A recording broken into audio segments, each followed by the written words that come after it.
Happy Halloween, my friends! I know it's not Halloween today. But can you guess what I'm going to talk about? Yes, that's right. Bones. Zoom in. Hey, don't be scared. That's not a ghost. That's just how your skeletal system looks like. Come, let's talk a little more about the bones in your body. Let's start with the head. Cranium. This is the cranium. It protects the brain from bumps and knocks. Mandible.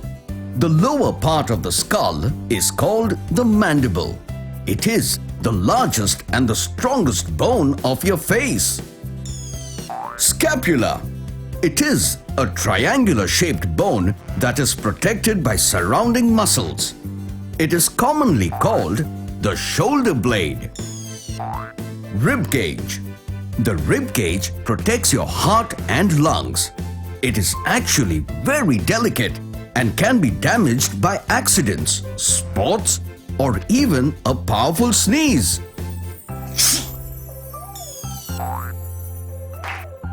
The arm consists of 3 large bones. The humerus bone forms the upper arm. The radius and the ulna are the 2 bones which form the lower arm.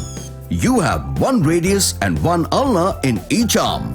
The radius and ulna bones connect between the elbow joint and the wrist. Your palm consists of 3 groups of bones: carpals, metacarpals, and phalanges. Femur. The femur or thigh bone is the longest, heaviest, and strongest bone in the entire human body. All of the body's weight is supported by the femurs during many activities, such as running, jumping, walking, and standing. Patella. The patella is also known as the kneecap. It is a thick, circular, triangular bone which covers and protects the surface of the knee joint. Fibula. The fibula is the outer and thinner bone of the lower leg. Its main function is to provide attachment for muscles. However, it doesn't give much support and strength to the leg. Tibia. The tibia is a large bone located in the lower leg of the human body. It is also known as the shin bone and is the strongest weight-bearing bone. Just like your palm, your foot also consists of 2 groups of bones: tarsals and metatarsals. Trivia time!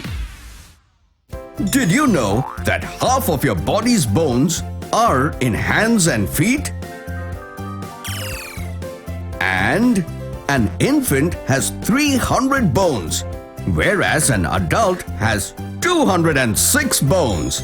This is because some smaller bones fuse together to form bigger bones. Okay, kids, got to go now. Woo! Hey, hello, friends! Oops! Oh no! I guess that's a tsunami! Come, let me tell you all about it. Zoom in! Tsunamis are caused by sudden movements of the ocean floor due to earthquakes, landslides on the seafloor, land slumping into the ocean, large volcanic eruptions, or a meteorite crash on the ocean floor.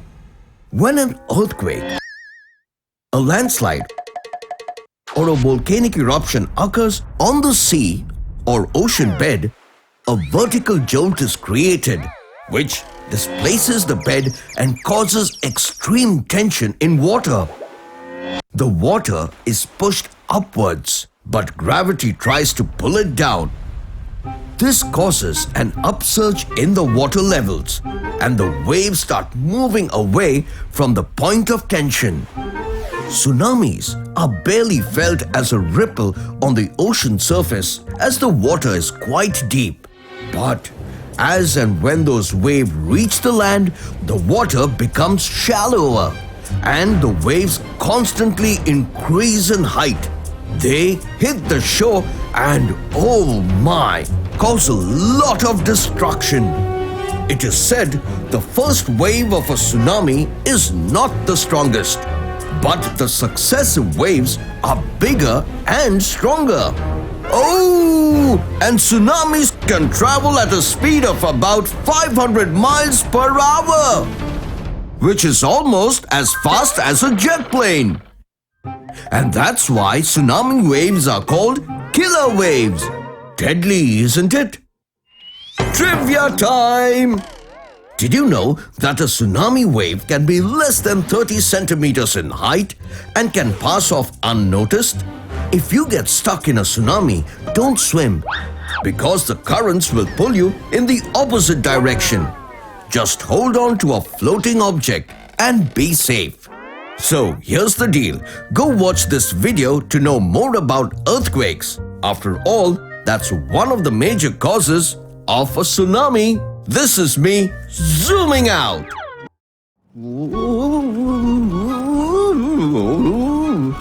Hello? It's quite windy today, so I thought I'll take a quick flight. Ooh, it sure is windy. Oh no, it's a storm. You mean hurricane? Hurricane, storm, whatever, just run. You mean fly? Oh, forget it. Just come, Dr.Binocs.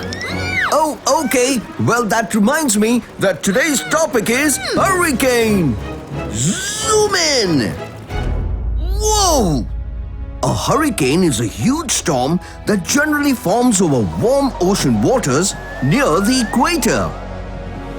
The warm air above the ocean rises upward, thus creating an area of low pressure below. Air from the surrounding areas push in and try to fill the area with low air pressure, which now becomes warm and moist and rises too.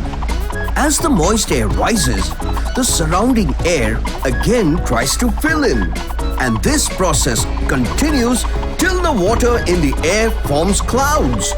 Soon the clouds and winds spin around, fueled by the ocean's heat and water vapor.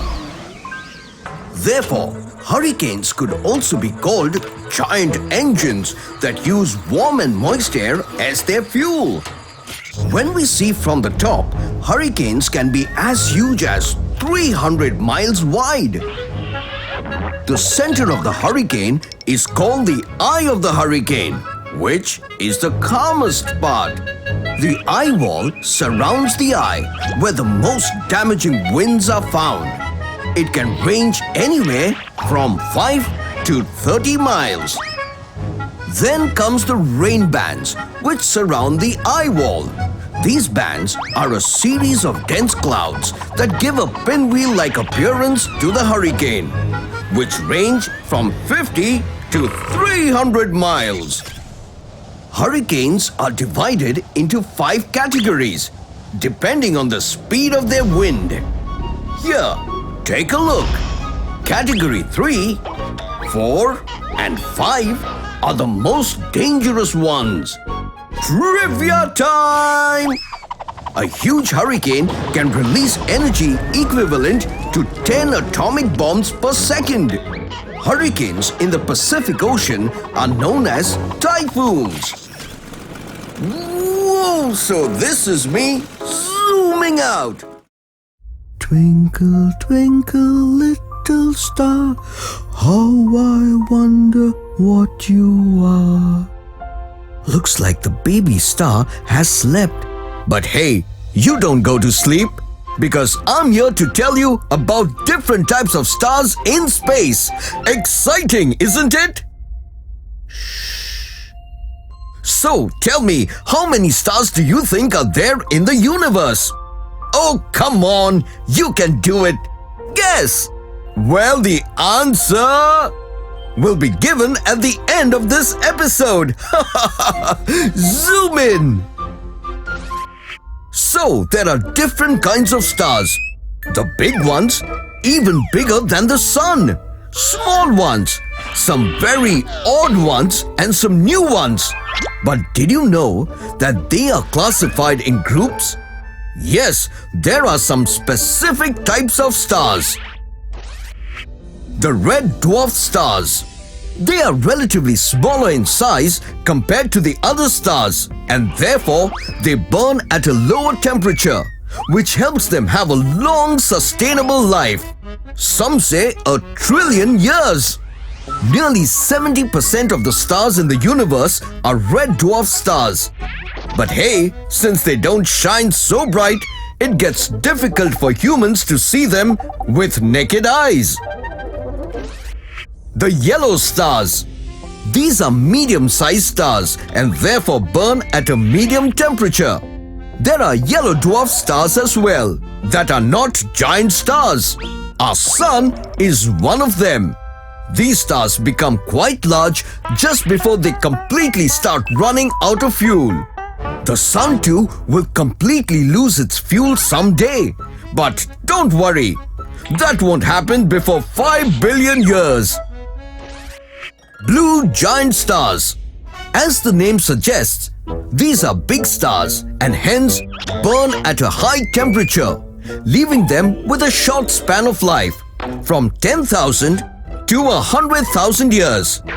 Most of the stars you see in the sky are blue giant stars. When these stars die, unlike other stars, they don't shrink but explode. And this type of explosion illuminates the entire sky.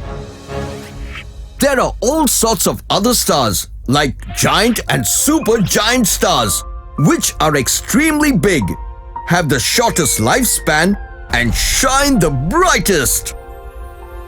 Trivia time!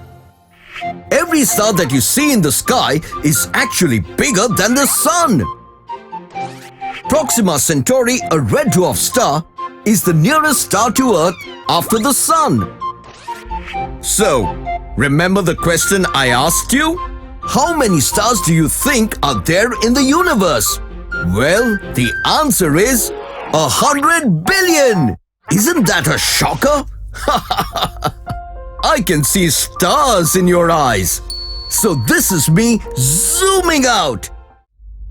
Whoa! Whoops! I got to be more careful. Oh, hello friends. I am in space today. But you know why? To tell you about these magnificent solar objects. Whoa! Comets! Let's zoom in. Comets are one of the most rare objects in the solar system, often known as the dirt balls of the solar system. That's because they are made of dust and ice, wrapping themselves around a small rocky core. Astronomers believe that comets are leftovers from the beginning of the solar system. But hey, they don't look like leftovers at all. They appear magical when they reflect light from the sun. That's right. Comets do not have their own light. They are reflectors of light. When a comet travels towards the sun, the radiation and heat cause solar winds, which often blow the gas and dust of the comet, and therefore it appears as if the tail is behind the comet. And when the comet travels away from the sun, the tail is formed in front of the comet. Well, have you ever wondered where are comets usually found? Yes, they do orbit around the sun mostly, but they spend billions of years in the Kuiper belt or in the Oort clouds. The Kuiper belt is found beyond the orbit of Neptune. The Oort clouds are found in the outermost reaches of the sky. And comets live here because it's cold here. Unfortunately, they don't live long once they enter the warmer part of the solar system. Traveling through the inner solar system eventually kills them, and after several thousand years, they melt. Oh. Trivia time! I know you wouldn't, but if you ever plan to go inside a comet, you'll be hit by microscopic pieces of dust. The name comet was given by Aristotle, meaning hair of the head. Hey, all my teeny tiny friends! The most famous comet, the Halley's Comet, will appear in the sky in 2061. But don't worry, you don't have to wait that much to see me the next time. This is me zooming out. Oh, it's dark here, and I can't see you. Oh, wait. Hey there! Wonder what we do without lights, right? So come on, let's talk about light today. Zoom in! Light is a form of energy made of photons. A photon is the smallest unit of visible light. Now you ask me, how does light travel? Well, light is unique as it behaves both like a particle and a wave that behaves differently with different kinds of matter. If light hits an object and passes through it, that object is known as a transparent object. Let's do one thing. Take a glass of water and switch on a torch. See the light passing through? Well, this proves that water is transparent. There are certain objects through which light cannot pass, and it changes its path after hitting the object. These objects are called opaque objects, such as wood, the mobile you're using right now, and you as well. Yeah, humans are opaque as well. Some objects allow light to pass through them partially, and they are known as translucent objects, such as plastic, butter paper, and frosted glass. And do you know what travels the fastest? No, not a space rocket. Well, it's light. In vacuum where there's no obstacle, light travels at a speed of more than 0.1 million miles per second. Okay, so the distance between the Sun and Earth is 93 million miles. But it takes only 8 minutes for light to reach the Earth. That's a whooping speed, isn't it? When light travels through different mediums, it slows down and sometimes bends. And this bending of light is known as refraction. Take a beaker filled with water and place a pencil in it. Now look carefully. Do you see a bend in the pencil? No, the pencil didn't bend. The light rays just got refracted. That's why you see the pencil bent. Trivia time! Did you know that humans are bioluminescent, which means that they emit light? But their glow is 1,000 times weaker than what the naked eye can register. Light takes approximately 1.2 seconds to reach the moon from the Earth. So friends, did I not light up your tickling brain cells today?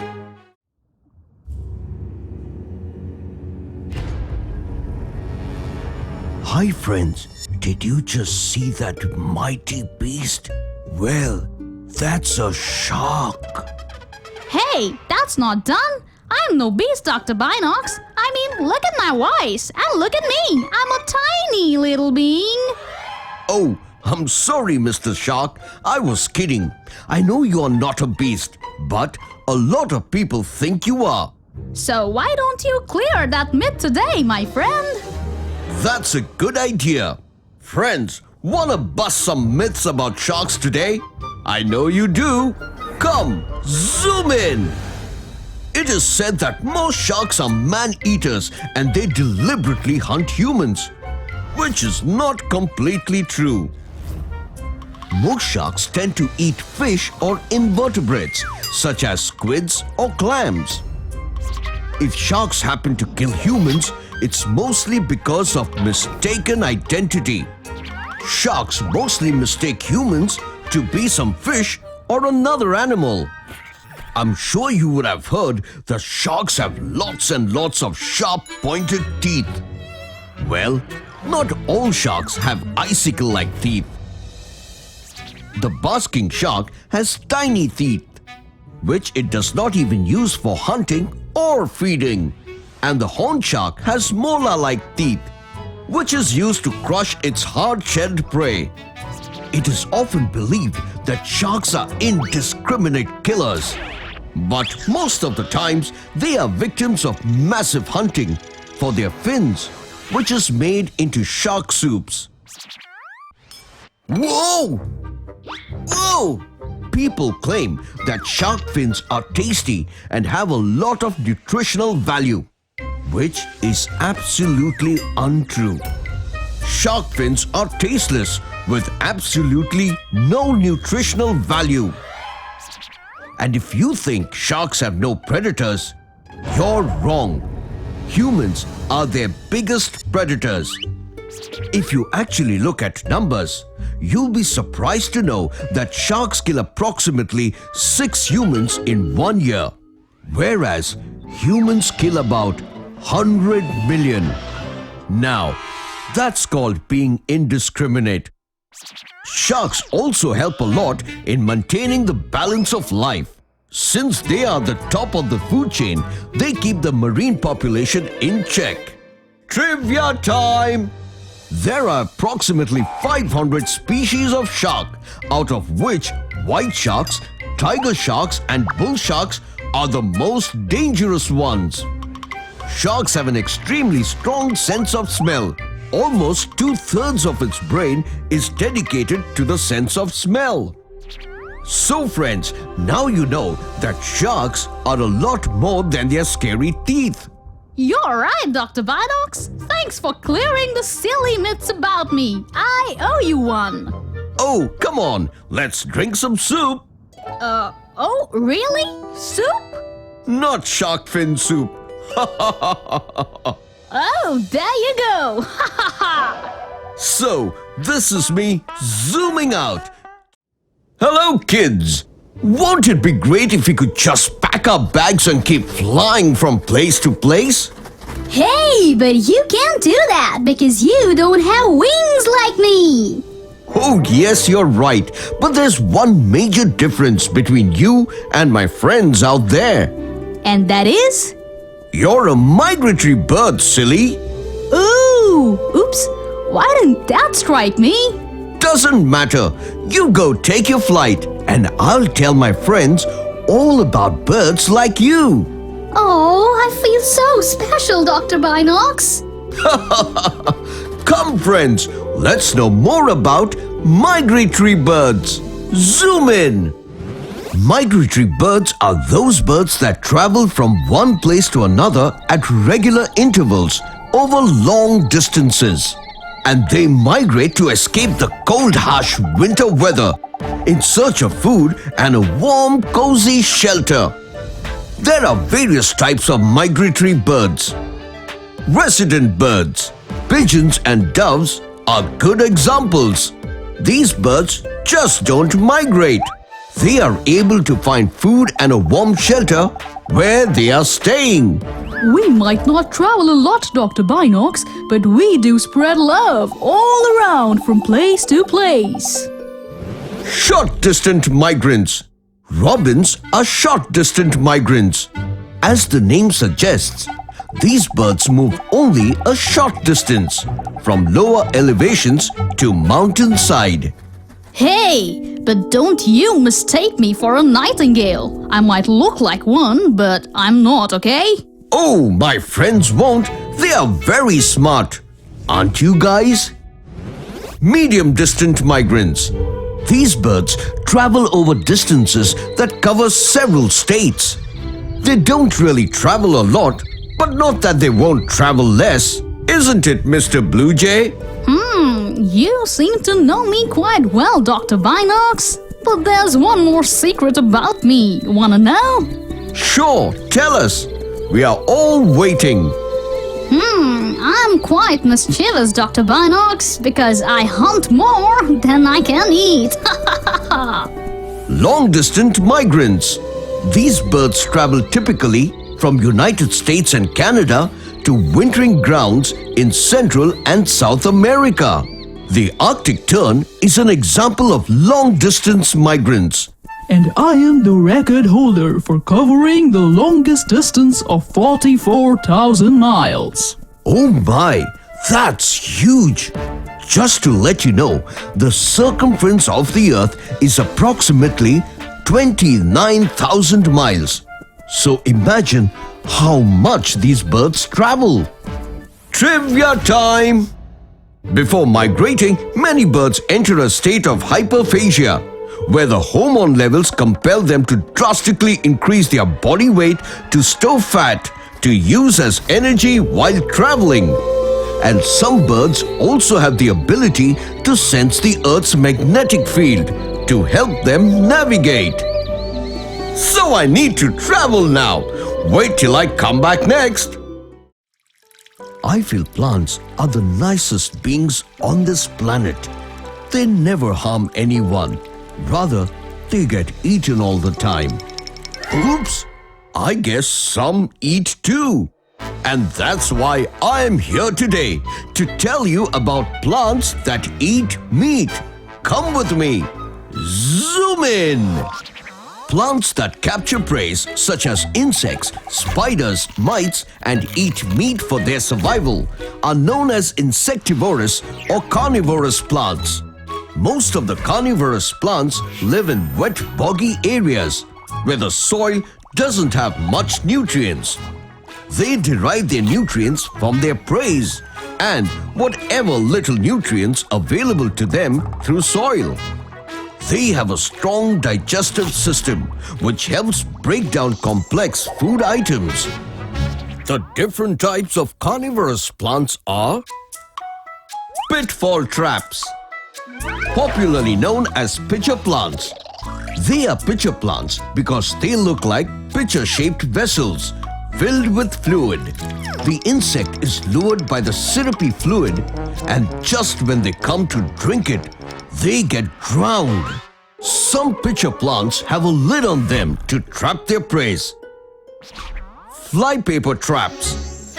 Some flypaper traps have leaves covered with a sticky substance on which the prey gets caught. These plants also digest their prey through their leaves. Other kind of flypaper traps use tentacle-like stalks covered with glands to trap and digest insects. Their stalks have digestive soup on them to absorb the nutrients. Snap traps. Venus flytrap is the most popular snap trap. Here the plant has mouth-like leaves that literally snap shut when an insect or spider lands on it. There are some snap traps that are found underwater, and they are known as water wheel plants. They do the same thing but underwater. Bladder traps. Plants of this kind work in the most interesting way, where there are sacs on the plant known as bladders that create vacuum and suck the insect to digest it later. Lobster pot traps. The plant first lures its insects with its sweet-smelling nectar. Once the insect is trapped inside, it sees light shining through the leaves, which looks like exits. To escape, the insect travels towards the light, which is nothing but another trap. This is the plant's way of actually misdirecting the insect to the inside of the pitcher, where it is caught and eaten by the digestive liquids. Trivia time! Some pitcher plants are so large they can catch and consume rats and frogs. Some carnivorous plants reflect ultraviolet light to attract their prey. Hey, don't go there! Wait, I'll help you. Ugh. Oh, let go. Ugh. So, this is me zooming out. Oh, who's that? Hey, you're disturbing the air around us. Sorry, I know I'm farting a lot today. Oops. Guess you took in a lot of carbon dioxide for lunch yesterday. Oh, yeah, could be. Did you just hear them, friends? Oh no, not their farts.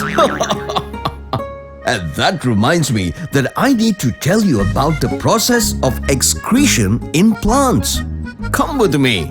Zoom in. Just like humans, plants too feel the need to remove all sorts of waste material from their bodies. However, plants have a much simpler process of excretion. Hey, did you know that plants sweat? Well, yes. Just like humans have sweat glands, plants have small openings under their leaves called stomata that release water and oxygen. Just how the pores of your body release sweat. But their waste material is a lot more useful than ours. Plants also release waste by accumulating it in the vacuoles of aging leaf cells. The leaves then fall off, eventually removing the waste material. This process is known as abscission. Don't you sometimes have dry skin that eventually falls off? Yep, kinda same. Have you noticed leaves changing their color in autumn? This happens mostly because of the waste pigments that start getting stored inside the leaves. See the sticky fluid?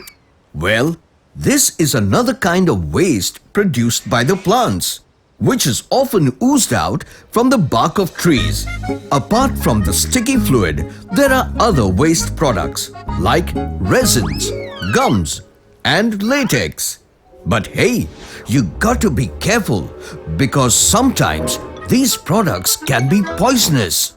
But most of the other times, they are quite useful. For example, latex is used to produce gloves and clothing.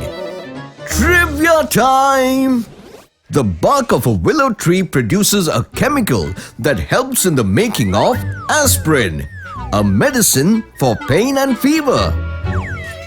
Oak leaves turn brown due to the waste material in them. So friends, plant more and more trees because they are the reason why you can breathe.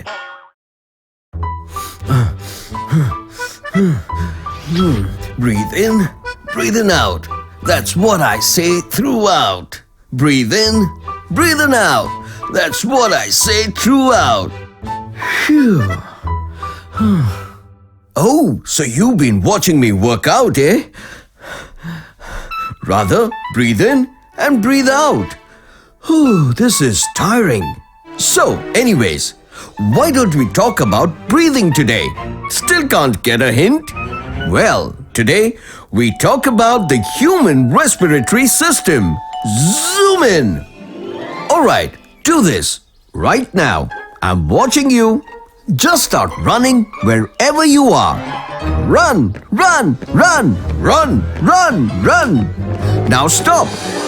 Isn't your breathing heavy? Well, that's because right now your body needs more oxygen to breathe. And you get oxygen from the air around you. Without oxygen, you'd be like a car without fuel, a waterless pool. And wouldn't that be uncool? One of the major reasons why you're alive is oxygen. So, take a deep breath in. When you breathe in, you take in oxygen present in the air. The air then passes through your nostrils. There are tiny hair present in your nostrils that obstruct all the dust particles. Then the air travels through the windpipe also called the trachea, which filters the air inhaled. The trachea branches out to two tubes called bronchi, where tiny hair called cilia move back and forth, moving the mucus inside.